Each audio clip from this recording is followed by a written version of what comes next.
Non. Ninho, c'est pas que c'est... Pour moi, c'est un petit déjà. Ouais. C'est des mecs que j'ai aidés. Je dis pas qu'ils me doivent quelque chose. Mais quand après moi, dans nos trucs, je suis dans des clashs parce qu'il y a des gars avec qui je suis en clash. C'est léger, mais il y a des gars, c'est des vrais clashs. C'est des vrais clashs. Donc quand je vois un Ninho qui est au top, tu vas pas forcément... Il collabore avec des mecs qui on est vraiment en clash, pour des fois même pas faire de hit. Tu dis frère. Qui par exemple, pour ce qui est de Ninho? Damso, il a fait des feats avec tout le monde. Il a fait des feats avec toute la terre. Ouais, toi, tu l'as pris personnellement, tu t'es dit... Je me dis, le gars...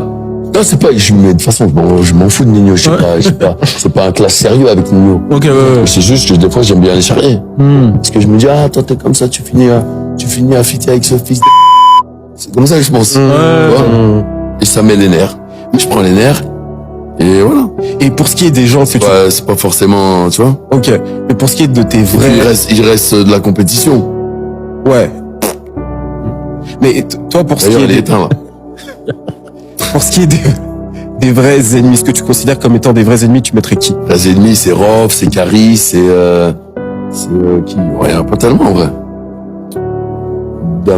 Ouais. Après, il y a ennemis parce que Damso peut tourner au vinaigre, ou Damso, c'est plus des vrais ennemis dans le sens où lui, Damso, c'est un vrai ennemi dans le sens psychologique, quoi. C'est une vraie trahison, c'est un vrai, tu vois. Et puis aussi, ça me fout la haine aussi parce que c'est du gâchis, avant tout. Parce que le gars, il est extrêmement talentueux. Ouais, non, mais avec la bonne DA. Donc, même ça m'énerve des fois. Mais c'est vrai qu'il y avait une vraie équipe quand tu regardes, que ce soit Shai, C-Boy, Damso, même Kalash, il gravitait autour, il n'était pas vraiment 9 de I. Kalash, c'est pareil. Pourquoi je suis en classe avec Kalash? C'est mon gars. Kalash, c'est pareil. Ouais, mais si tu vois... Parce que moi aussi, j'ai un problème. C'est que comme tu as dit, quand je tweet, ou quand je donne mon avis, moi, j'ai un vécu. C'est des gens que j'ai côtoyés, que j'ai vus dans leur début. J'ai vu comment ils étaient. Je les ai vus humbles. Sincères, entre guillemets. Tu vois? Moi, le gars Kalash, je le vois arriver avec Clara Kata en manageuse et sa femme. Avec les deux en même temps. Tu vois tout, je vais venir, je vais pas développer.